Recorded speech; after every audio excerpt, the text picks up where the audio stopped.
Network TSPN. And now TSPN News with Tom Slavik.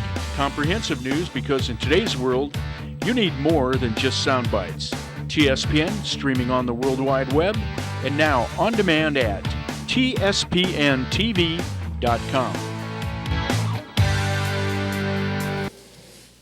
Hi everyone, I'm Tom Slavik and welcome to TSPN's News in Depth for today. And today we're going to be discussing the upcoming Board of Supervisors meeting for tomorrow. And with me is Supervisor Richard Forster. Hi, Good Tom. to have you back on board, Richard. How are you today? You've been away for a few weeks, meetings? Yeah, had a trip to Washington, D.C. with representing California State Association of Counties and did some lobbying efforts back there, so I'm trying to get some of our initiatives through. Did you meet with our lobbyist or the lobbyist for CSAC, or did you meet with Yes. officials? Or We met with the lobbyist for CSAC, Waterman and Associates, but they set up all of our meetings with legislators. In this case, we had, and it's myself and our president, our second vice president, and immediate past president, executive director, and a couple of our staff. Met with Senator Dianne Feinstein, Senator Barbara Boxer, Congressman Jeff Denham, and various other meetings with department people. all right, so that's good to hear. What do we have coming up on the agenda tomorrow? We have a fairly full agenda tomorrow, so if you're coming to the meeting, don't expect to leave early if you want to hear everything. But first up, we'll have Maureen Funk in for Amador Council on Tourism. Okay. She's going to give her semi-annual report on their budget for ACT and what they do. We all know they do the fair booth. They do a significant amount of tourism-related activity. They receive the bulk of the transient occupancy tax money. So our board wants to see that there's results for that. We don't just want to give an organization money, and especially when it's taxpayer money, it comes out of that transit-related Right, so that's a good way of spending the money that tourists are bringing in to stay at the hotels and be tourists, and then you take that money and try to multiply it later down the road by getting more tourism. Right. Well, we hope that by those tourists that come into the county, we can track their activity through the event sales, ticket sales at Preston Castle Foundation, at Kennedy Mine, at all of our other partners in tourism, as well as things like are the hotels full on weekends, like when the major vintner activities, as this past weekend with Behind the Cellar Door, that was outstanding. Susan was out there. TSPN had a crew out there, but I heard that was just phenomenal. And of course, the weekend weather was great. The Ryan family does a really good job of pulling in a lot of tourism with the Daffodil Hill as well. Right. It was quite the day. So Ed Tracy, who does our comedy hour, said they had the best, one of the best days ever. Yeah, you couldn't ask for better weather. So, hey, everything was good. But we want to hear move on. We want to hear from Maureen Funk about their activities and how are they tracking. That's kind of what we're looking for: is how are you tracking to prove that the money that goes out of TOT into tourism-related advertising is drawing the people. We know the San Francisco Chronicle's articles that come out are just phenomenal for Amador County. As soon as those articles come out on the, I think they come out on a Sunday, when they run those, immediately vendors, people start getting calls in Amador County and selling tickets. You can track a little bit on the different wine events going on, the Barbera Festival. That always sells out pretty quickly. They sold 900 tickets there the first day, and that article preceded ticket sales.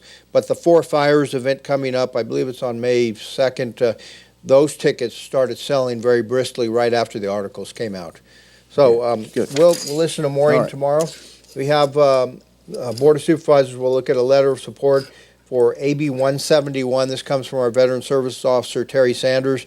And what it basically is asking for is the governor to approve what's budgeted for them, the 2.6, but approve the additional $3 million that's been asked for. That was approved the last couple of years. They're asking for it again. Terry Sanders is asking for a couple of things here. One, he's asking for the ability to not have to come back to the board every year, to advocate for this on our behalf, knowing that if this same situation exists, we're going to ask for it again, which we have been, and I anticipate we will into the future. The board will consider relinquishing that kind of authority to him to represent us, that we want to support this activity. The other is to ask for permanent funding of that $3 million. The governor will sign for the additional $3 million, but he won't sign for that to be permanent. So I understand the governor's point. You never know when things are going to get bad again, and after what we just went through. But what we want to make sure is that it's not going to get diverted someplace like high-speed rail or something like that. Governor's been pretty good. I mean, veterans are an easy area for people to support.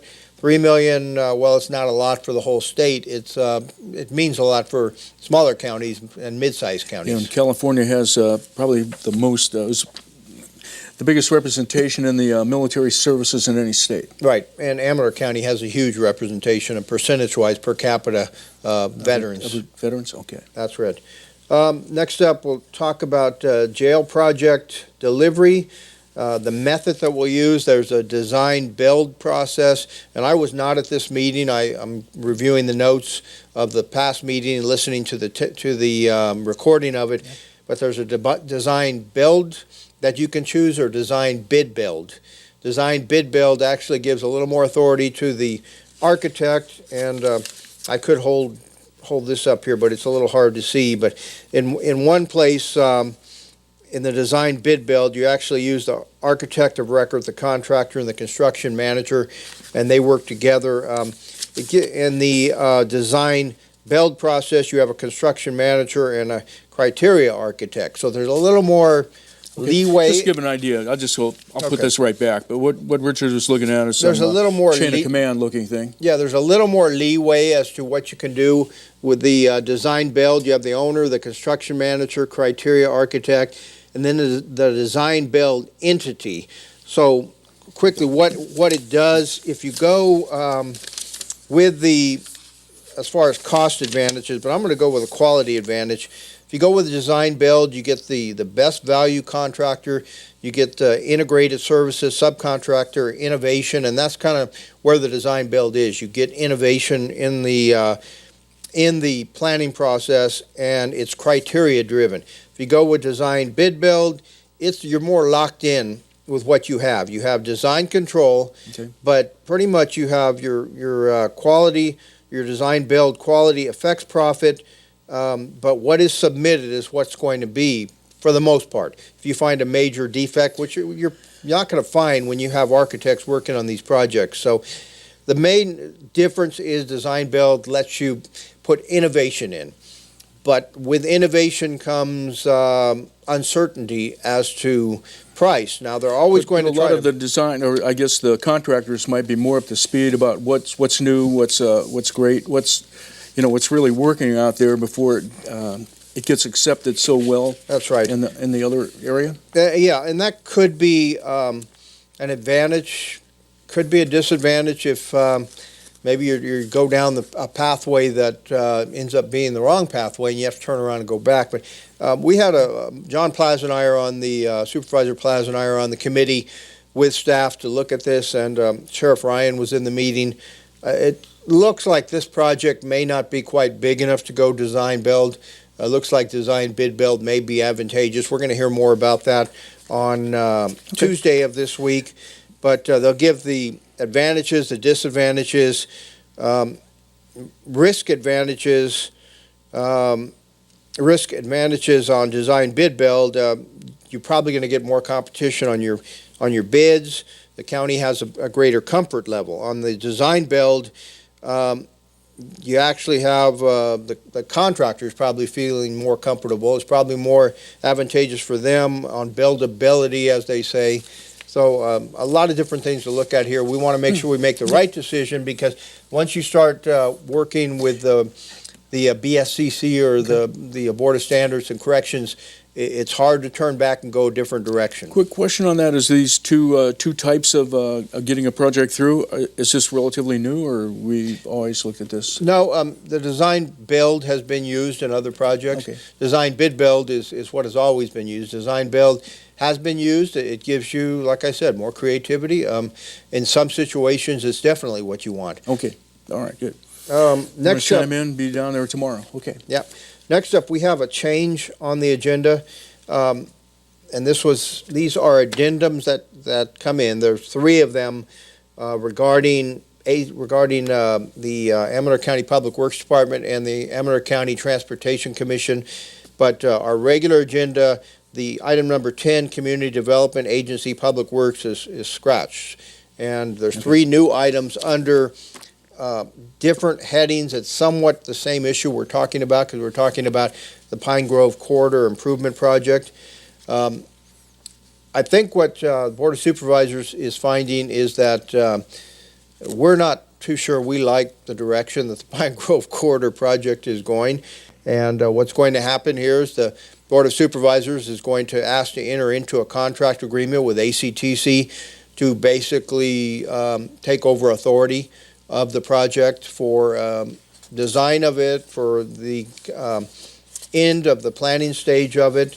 So there's 3 things that are going to happen. There's a board resolution in here that's recommending to the board that we initiate plan specifications and estimates for the SR 88 corridor improvement project.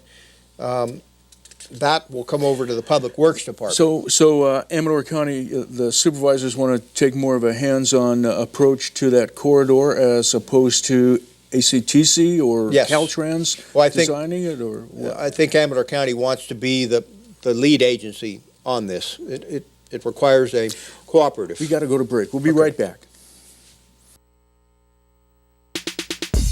You're watching Amador County's local television network.